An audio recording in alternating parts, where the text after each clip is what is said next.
ഭയത്തെയല്ല, ധീരമായ വിശ്വാസത്തെ പ്രതിഫലിപ്പിക്കുന്നതാകട്ടെ നിങ്ങളുടെ വാക്കുകൾ. യഹോവ വൈരിയുടെ കയ്യിൽ നിന്നു വീണ്ടെടുക്കുകയും. സങ്കീർത്തനങ്ങൾ 107:2. നാം സംസാരിക്കുന്ന കാര്യങ്ങൾ നമ്മുടെ ചുറ്റുപാടിനെ രൂപപ്പെടുത്തുന്നു.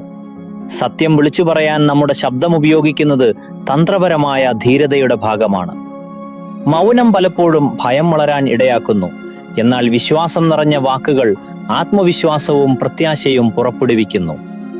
ദൈവത്തിന്റെ നന്മയെക്കുറിച്ച് സംസാരിക്കുമ്പോൾ അവിടുത്തെ ശക്തിയെക്കുറിച്ച് നാം നമ്മെ തന്നെ ഓർമ്മിപ്പിക്കുകയാണ് ചെയ്യുന്നത്. നമ്മുടെ വാക്കുകൾ ശൂന്യമല്ല. അവയ്ക്ക് നമ്മുടെ ചിന്തകളിലും സാഹചര്യങ്ങളിലും സ്വാധീനം ചെലുത്താൻ കഴിയും. ഒരു പരിശീലകൻ, കോച്ച്, കളിക്ക് മുൻപ് പ്രോത്സാഹനജനകമായ വാക്കുകൾ സംസാരിച്ച് തന്റെ ടീമിനെ ഉന്മേഷഭരിതരാക്കുന്നു. ആ വാക്കുകൾ അവർക്ക് ആത്മവിശ്വാസവും ഊർജവും നൽകുന്നു. അതുപോലെ വിശ്വാസത്തോടെ സംസാരിക്കുന്നത് നമ്മുടെ ആന്തരിക മനുഷ്യനെ ശക്തിപ്പെടുത്തുകയും വിജയത്തിനായി നമ്മെ ഒരുക്കുകയും ചെയ്യുന്നു. ഇതിനെക്കുറിച്ച് ചിന്തിക്കുക. എൻ്റെ വാക്കുകൾ വിശ്വാസത്തെ വളർത്തുകയാണോ അതോ ഭയത്തെ പോഷിപ്പിക്കുകയാണോ ചെയ്യുന്നത്? നമുക്ക് പ്രാർത്ഥിക്കാം. കർത്താവേ, ഭയത്തിന്റെ വാക്കുകളല്ല, വിശ്വാസത്തിന്റെ വാക്കുകൾ സംസാരിക്കാൻ എന്നെ സഹായിക്കണമേ.